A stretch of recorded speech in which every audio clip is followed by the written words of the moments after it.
কোরআনের জন্য প্রয়োজন হলে আমরা জীবন বিলিয়ে দেব, কোরআনের জন্য আমরা শহীদ হব, এই ধরনের দৃঢ় প্রত্যয় নিয়ে যদি আমরা ময়দানে রাখি, ভূমিকা রাখি, তাহলে আল্লাহ আমাদেরকে সবাইকে যে শহীদ করবেন তা না, আল্লাহ এর ভিতরে যাকে বাছাই করবেন তিনি শহীদ হবেন। বাকিরা এই সমাজে মাথা উঁচু করে দাঁড়াবে এবং মানুষের কাছে কোরআনের দাওয়াত পৌঁছে দেবে, ঘরে ঘরে কোরআনের দাওয়াত চলে যাবে এবং কোরআনের আলোকে মানুষগুলো তৈরি হবে এবং সেই ধরনের একটি সমাজ প্রতিষ্ঠিত হবে ইনশাআল্লাহ। আসসালামু আলাইকুম ওয়া রাহমাতুল্লাহি ওয়া বারাকাতুহু। সম্মানিত ভাই এবং বন্ধুগণ, আমরা এমন একটি কাজের আমরা সূচনা করতে যাচ্ছি, এটা যদি মানুষ জানতো তাহলে সবাই এখানে হুমড়ি খায় পড়তো, কেমন? কিন্তু আমরা বুঝতে পারছি না। দেখেন, 12টা মাসের মধ্যে রমজান মাসকে অনেক সম্মানিত করা হয়েছে, যে মাসে একটা ফরজ ইবাদত করলে 70 গুণ বৃদ্ধি করা হয়েছে, একটা নফল ইবাদত করলে ফরজের সমান মর্তবা দেওয়া হয়েছে। তাহলে এই মাসে কি নতুন কোনো এনভায়রনমেন্ট আছে? একই চন্দ্র, একই সূর্য, একই ধরনের আলো বাতাস, কেন এই গুরুত্ব? এই মাসে বলা হয়েছে যে এমন একটি রজনী আছে, খায়রুম মিন আলফে শাহর, 1000 মাসের চাইতে উত্তম একটি রজনী আছে এই মাসে, সেই কারণে এই মাসের গুরুত্ব। আবার সেই রজনীতে কি হয়েছিল, কি কারণে এই রজনীর এত গুরুত্ব, কেমন বলা হয়েছে, মানে উনজিলা ফিহিল কোরআন, এই রজনীতে কোরআনকে নাজিল করা হয়েছিল, হুদাল লিন্নাস ওয়া বাইয়িনাতিন মিনাল হুদা ওয়াল ফুরকান, এই মানুষকে হেদায়েত দেওয়ার জন্য এই কোরআন নাজিল হয়েছে, সেই কারণে এই রজনী মর্যাদা বেড়েছে, সেই কারণে এই মাসের মর্যাদা বেড়েছে। প্রিয় ভাই এবং বন্ধুগণ, সেই কোরআন যদি মানুষ ধারণ করে, সেই মানুষও ওই রকম আলোকিত হবে, মহিমান্বিত হবে। সেই কোরআন যদি কোনো সমাজের মধ্যে প্রতিষ্ঠিত করা হয়, তাহলে সেই সমাজটাও ওই রকম আলোকিত হবে। যদি কোনো রাষ্ট্রে প্রতিষ্ঠিত করা হয়, সেই রাষ্ট্র ওই রকম মহামান্বিত হবে। প্রিয় ভাই এবং বন্ধুগণ, সেই কোরআনের আলো ছড়ানোর জন্য আজকের এই আপনার সবু স্মৃতি পাঠাগারে যে উদ্যোগটা নেওয়া হয়েছে, যারা নিয়েছেন বাংলাদেশ জামাত ইসলামী এবং এলাকার আমাদের ব্যক্তিবর্গ সবাই মহিমান্বিত হবেন যদি কাজটা আমরা সফল করতে পারি। প্রিয় ভাই এবং বন্ধুগণ, এই কোরআনকে যারা বিরোধিতা করার জন্য কোরআন গবেষণা করেছে, তারাও একটা পর্যায়ে কোরআনের আলোয় আলোকিত হয়েছেন। আপনারা জানেন, ডক্টর মরিস বুখাইলির নাম শুনেছেন, যার উদ্দেশ্য ছিল যে কোরআন বলেছে যে লা রাইবা ফি, এখানে কোনো ভুল নাই, আমি কোরআনের ভুল ধরব, কোরআনের কোথায় কোথায় অসামঞ্জস্য আছে সেটা আমি ধরতে চাই। আর আল্লাহ পাক বলছেন সূরা মুলকের মধ্যে, হে মানুষ, তোমরা কোরআন পড়ো, কোরআনের পাতায় পাতায় অনুসন্ধান করো, তোমার মানে অনুসন্ধান গবেষণা শেষ হয়ে যাবে, দেখবা কোথাও আল্লাহর কোনো ত্রুটি বিচ্যুতি পাবে না। তোমরা আমার সৃষ্টির দিকে তাকাও, এই সৃষ্টির ভিতরেও কোনো ধরনের ভুল পাবে না, তোমার দৃষ্টি ফেরত আসবে, কিন্তু কোথাও কোনো খুঁত ধরতে পারবে না। প্রিয় ভাই এবং বন্ধুগণ, মরিস বুখাইলি খুঁজতে খুঁজতে একটা পর্যায়ে তিনি এমনভাবে ঈমান আনলেন, কেমন, যার ঈমান আনার পরে ওনার সেই বই পুস্তক পড়ে আমাদের মতো মুসলমানের ঘরে জন্মগ্রহণ করা ব্যক্তিরাও তার বই পড়ে আমাদের ঈমানকে মজবুত করতে হচ্ছে। প্রিয় ভাই এবং বন্ধুগণ, ভারতের অসংখ্য মানে ওনাদের যে পুরোহিতরা, অসংখ্য মানুষের উদাহরণ আছে, কেমন, যারা এই কোরআন ভুল ব্যাখ্যা করার জন্য কাজ করতে গিয়ে নিজেরাই মুসলমান হয়ে গেছে। কয়েকদিন আগে ওখানকার একটা ডেলিগেশন এসেছিলেন, তা আমি তাকে প্রশ্ন করলাম যে ভাই, আপনারা তো অমুসলিমদের মধ্যেই কাজ করেন, কেমন, তো আপনাদের কোনো লিটারেচার আছে যেটা আমরা এখন যেহেতু সুযোগ এসেছে, আমাদের 10% মানে অন্য ধর্মের লোক আছে, হিন্দু মুসলিম বৌদ্ধ না, হিন্দু, খ্রিস্টান, বৌদ্ধ, এই যে 10% লোক আছে, এদের কাছে তো আমাদের দাওয়াত দেওয়ার জন্য নতুন নতুন লিটারেচার দরকার। ওনারা বললেন যে হ্যাঁ, আমাদের কাছে কিছু গুরুত্বপূর্ণ লিটারেচার আছে। তো বললেন যে একজন বামপন্থী মানে হিন্দু নেতা, তিনি আমাদের প্রিয় নবী সাল্লাল্লাহু আলাইহি ওয়াসাল্লামকে মানে গালাগালি দিয়ে একটা বই লিখে ফেললেন। কেমন? তো সেখানে মুসলিম কমিউনিটির নেতৃবৃন্দ তার কাছে গেলেন, গিয়ে বললেন যে আচ্ছা, আপনি কি জেনে শুনে লিখছেন, না না জেনে হিংসার মানে বশবর্তী হয়ে এটা কাজ করেছেন? ওনাকে একটা কোরআন শরীফ এবং রাসূল সাল্লাল্লাহু আলাইহি ওয়াসাল্লামের একটা জীবনী ওনারা দিয়ে আসলেন। এরপরে উনি যখন কোরআনটাকে সুন্দর করে পড়েছেন, অর্থ উপলব্ধি করেছেন, করার পরে উনি ভুল বুঝতে পারছেন। ভুল বুঝে উনি আর একটা সুন্দর করে আমাদের মহানবী সাল্লাল্লাহু আলাইহি ওয়াসাল্লামের উপরে একটা গ্রন্থ লিখেছেন। একজন অমুসলিম ব্যক্তি বলছে যে আমি যে আগে যে অন্যায়টা করেছিলাম, যে ভুলটা করেছিলাম, সেটার পাশ্চাত্য হিসাবে আমি একটা গ্রন্থ আপনাদের জন্য রচনা করলাম, যেন আমার ওই আগের ভুলটা দূর হয়ে যায়। আমরা বলছি ঠিক আছে, ওই বইটা আমাদের পাঠিয়ে দেন, আমরা ওইটাকে বাংলায় অনুবাদ করে এখানে আমরা অমুসলিমদের উদ্দেশ্যে এটা বিতরণ করব। প্রিয় ভাই এবং বন্ধুগণ, এইভাবে যারাই কোরআনকে ভুল ধরার জন্য গবেষণা করেছেন, তারাই সেখান থেকে ফায়দা পেয়েছেন। কিন্তু আমাদের জন্য দুর্ভাগ্য, আমরা মুসলিম, নামধারী মুসলিম, আমরা কোরআন গবেষণা করি না। আমরা কোরআন জানার জন্যই কোরআনকে পড়ি। কেমন? আমরা কোরআনকে মানার জন্যই যদি পড়ি, কেমন, আমরা যদি গবেষণা করি, অর্থ বুঝে যদি কোরআনকে ধারণ করি, তাহলে আমরা অবশ্যই হেদায়েত লাভ করতে পারবো। প্রিয় ভাই এবং বন্ধুগণ, আমাদের এত সুন্দর অনুকূল পরিবেশ, আমাদের ঘরে ঘরে কোরআন শরীফ রয়েছে। দুর্ভাগ্য, আমরা মুসলমান কোরআনকে সুন্দর করে গিলাপে পেঁচিয়ে আমরা উঁচু তাকে রেখে দেই, এর মর্যাদা আমরা অনুভব করতে পারলাম না। আমরা যদি এই কোরআনের প্রতিটি অক্ষর, প্রতিটি সূরা, প্রতিটি অধ্যায় যদি একটু আমরা ব্যাখ্যা বিশ্লেষণ সহকারে করতে পারতাম, তাহলেই শুধুমাত্র আমরা সেখান থেকে শিক্ষা পাইতাম। এবং সেই শিক্ষা যদি আমরা নিজেরা ধারণ করি, তাহলে আমি নিজে উপকৃত হব।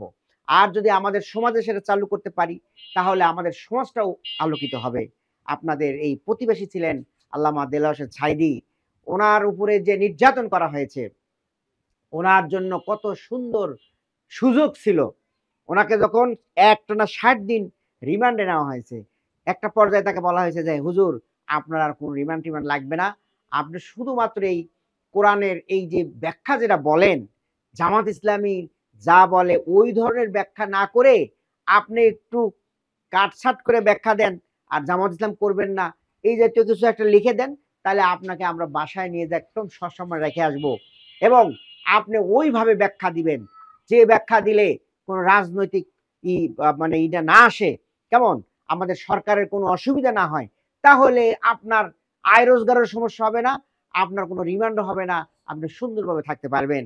প্রিয় ভাই এবং বন্ধুগণ, আল্লামা দেলোয়ার হোসেন সাঈদী বলেছিলেন যে কোরআনের যে মর্ম আমি উপলব্ধি করেছি, এই কোরআনের মর্ম আমি বলতেই থাকবো, প্রয়োজন হলে আমি শহীদ হয়ে যাব, তবুও তোমরা আমার এই কথা বন্ধ করতে পারবে না।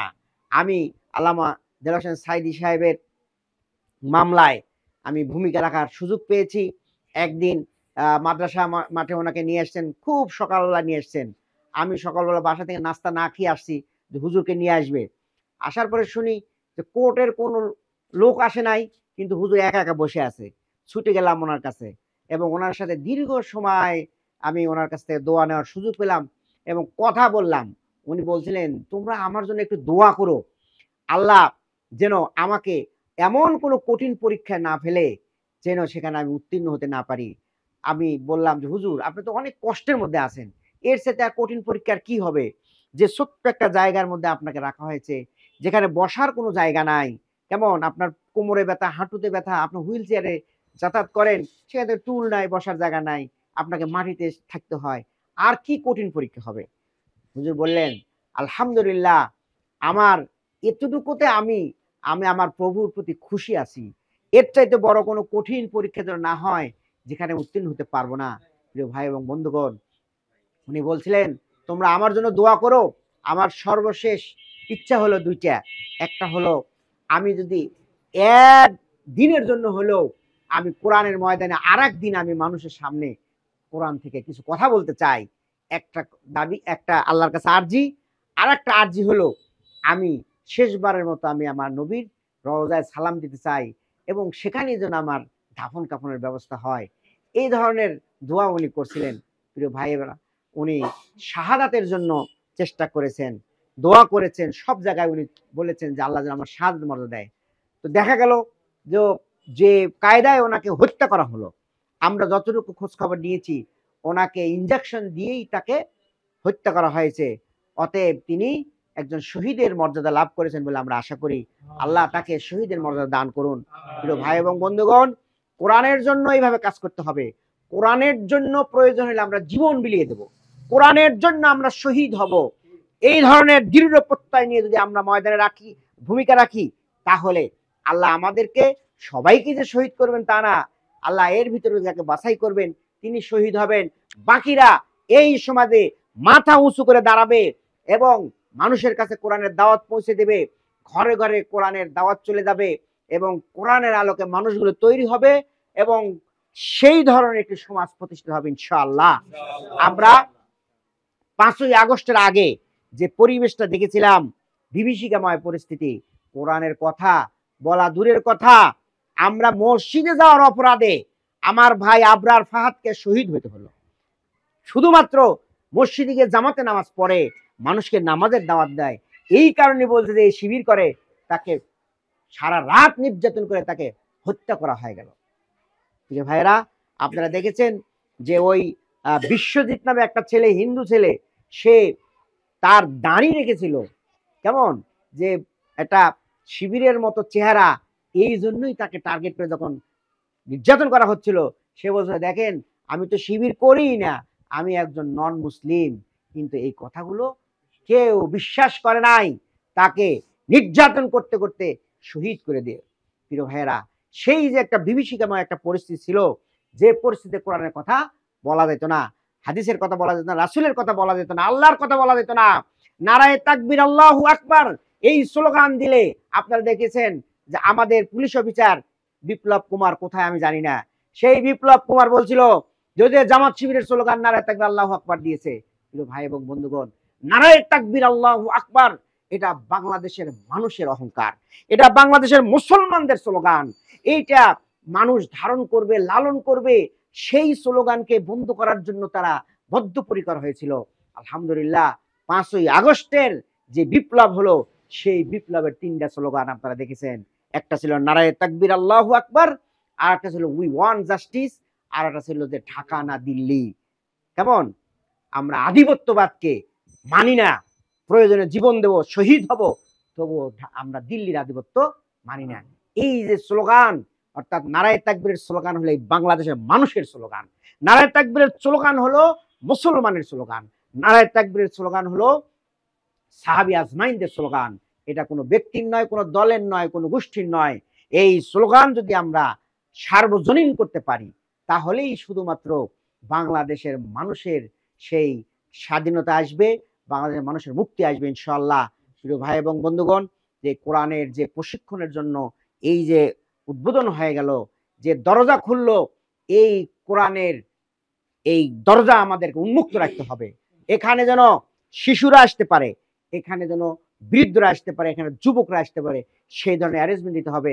একটা আনন্দ মুখর পরিবেশ করতে হবে, একটা প্রতিযোগিতামূলক পরিবেশ তৈরি করতে হবে, এখানে পরীক্ষার ব্যবস্থা রাখতে হবে, পুরস্কারের ব্যবস্থা রাখতে হবে। সবাই যেন একটা আনন্দ উৎসবের মধ্যে দিয়ে কোরআন শিখতে পারে, কোরআন ধারণ করতে পারে, কোরআন লালন করতে পারে, কোরআনের শিক্ষা সমাজে ছড়াই দিতে পারে, সেই প্রচেষ্টা আমাদেরকে অব্যাহত রাখতে হবে। আমি আশা করব এখানে আমাদের শহীদ, আমাদের আল্লামা দেলোয়ার হোসেন সাঈদীর পদচারণা রয়েছে, আমরা সেই শহীদের এই ময়দান যেন কোরআনের জন্য উন্মুক্ত হয়, কোরআনের জন্য সুন্দর পরিবেশ হয়, সেটা আমাদের সবারই চেষ্টা করা দরকার। আমি আশা করি যে এই কাজটা অব্যাহত থাকবে এবং এই অঞ্চলে আমরা আলো দেখতে পাবো এবং সেই আলোর উপরে ভর করে কোরআনের সমাজ প্রতিষ্ঠিত হবে ইনশাআল্লাহ। আগামীতে জাতীয় সংসদ নির্বাচন হোক আর স্থানীয় সংসদ নির্বাচন হোক, সকল নির্বাচনে এই কোরআনের পক্ষে মানুষের ভূমিকা রাখবে, এবং সেই ধরনের সমাজ গঠন হবে। আমি সবাইকে এই কাজে সুন্দরভাবে, দৃঢ়ভাবে, অকাতরভাবে ভূমিকা রাখার উদাত্ত আহ্বান জানিয়ে আমার কথা এখানে শেষ করছি। আল্লাহ হাফেজ। আসসালামু আলাইকুম ওয়া রাহমাতুল্লাহি ওয়া বারাকাতুহু।